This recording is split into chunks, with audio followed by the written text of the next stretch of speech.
You've just started your business and sales are probably low, which means profit is low. In this phase, you have two options. Either you grow the normal way or you scale fast. And to scale fast, you need to bootstrap.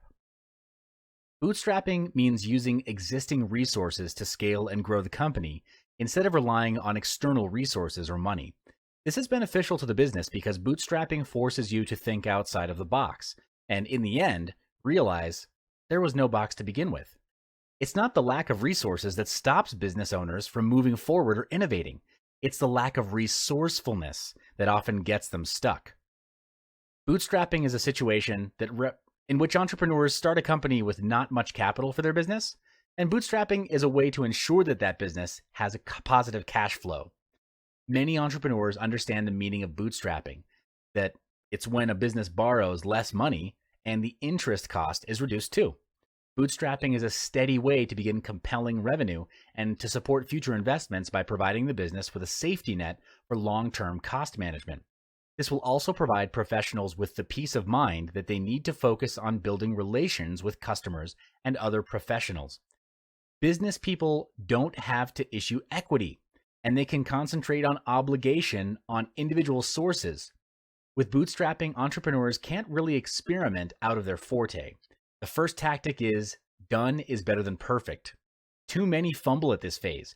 They believe that they need to do the best, have the best, and be the best in order to launch a ground-shaking, heaven-splitting, pioneering product. But that's not required. You don't need to be great to start, but you do need to start in order to ever be great. Best is an illusion.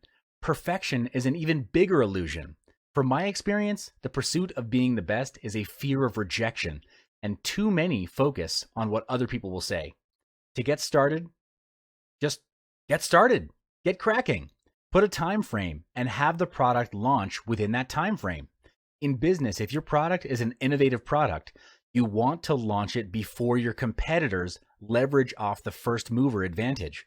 This advantage captures the first slice of the market pie, and when done right, it can establish either your position in the market or theirs. Which one do you want? Being perfect will kill your business and your idea because the key insight is this: version 1 is better than version none. Let's continue talking about bootstrapping. If you've just started your business and sales are low, that means profit is low. In this module, you'll learn the second tactic that many entrepreneurs are not aware of at this phase. Tactic number 2 is to use what you have to its maximum ability. This translates into being resourceful. This tactic will save you hundreds and thousands of dollars in the long run. And trust me on this when I say it's worth the effort. Before starting my own business and managing a 7-figure company, I got my business experience from working in the largest fast-moving consumer goods company in the world. The company is now worth billions of dollars and has an annual target of one key business unit in the company of over 150 million US. Yes, it's big. Yes, it's huge, and the numbers are glorious, but I saw its Achilles heel.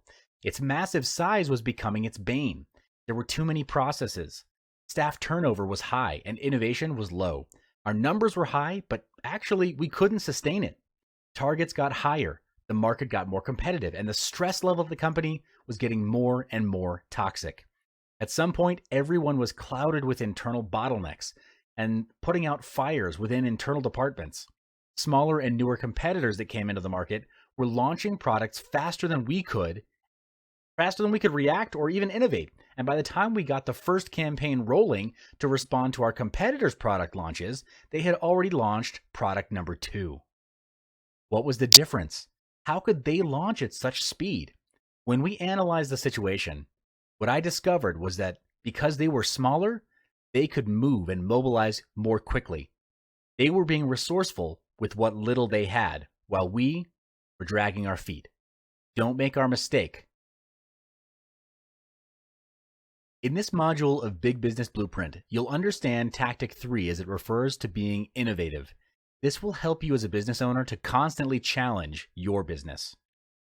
Tactic number 3, disrupt your own company, or your competitors will. This tactic translates into innovation. As a business owner, your worst enemy is yourself, your own mind. The moment you get complacent is the moment you stop growing. Your complacency is also your comfort zone, and there's only so much growth that can happen in your comfort zone. True story. I've sure you've heard of Uber, an app that makes hiring an on-demand private driver easy. Today, in 2017, Uber is valued at over $66 billion. The entire core function of the business is built on the model of hiring drivers. But guess what their R&D department is doing? They're researching self-driving cars. This means that eventually customers will hire self-driven cars instead of on-demand drivers. If Uber was not disrupting themselves, then Google or Tesla would do it for them.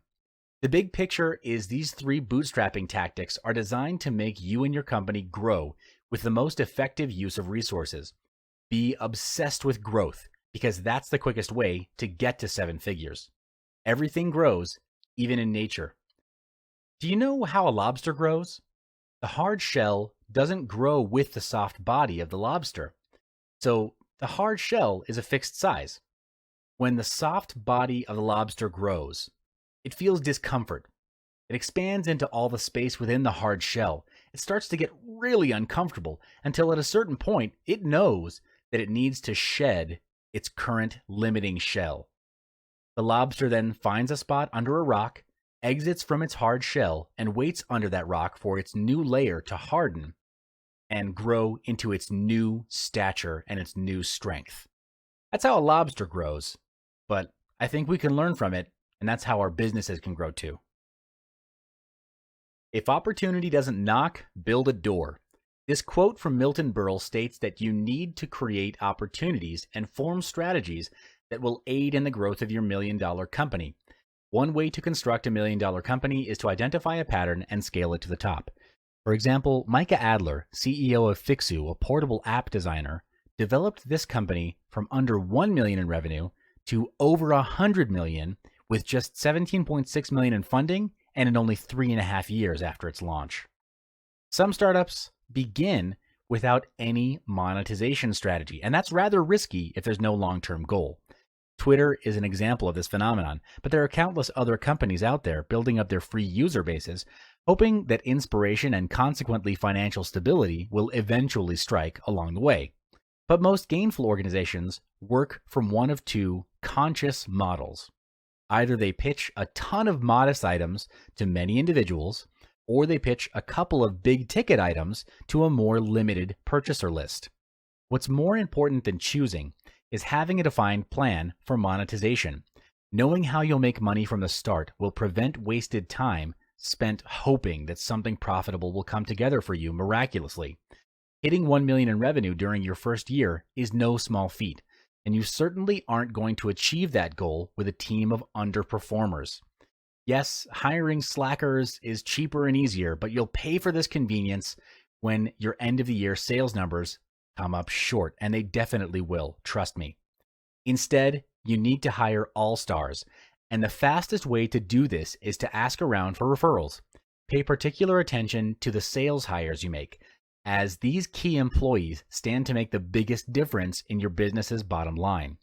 Finally, if you want to shoot for the revenue moon, you need to be absolutely militant about gathering data and acting upon the data, not your gut.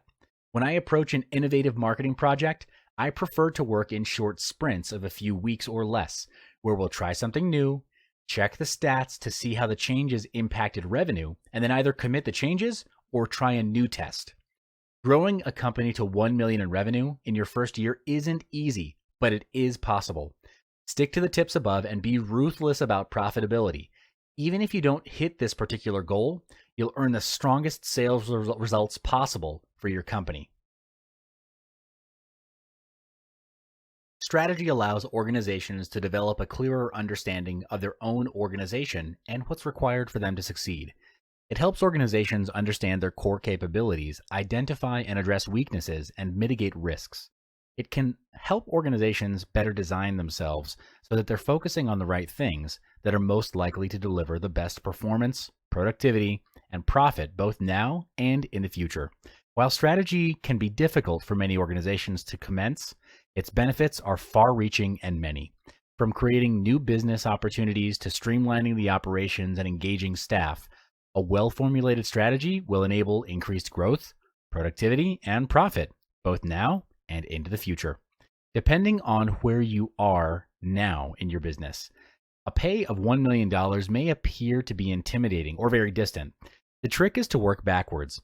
That means if you want your business to earn $1 million a year, the business sales target per month is $83,333 a month, or $20,833 a week, or per day, $4,166. Now that there's some clarity, the next question is, where is the business now and what does the business need to reach that target? The reason having a strategy is so important is because it gives businesses time to get a sense of how they're performing, what their capabilities are, and if these capabilities are able to help them grow. A strategy can identify trends and opportunities in the future. It can examine the broader changes in the market, such as political, social, or technological changes, as well as consumer changes, and develop tactics so your business can modify and develop to suit these future changes. By creating a business strategy, a company can create a competitive advantage and ultimately understand more about themselves and where they're going. In summary, when you're bootstrapping, work your current resources to their maximum potential and be creative about it. Explore different perspectives and seek for alternatives.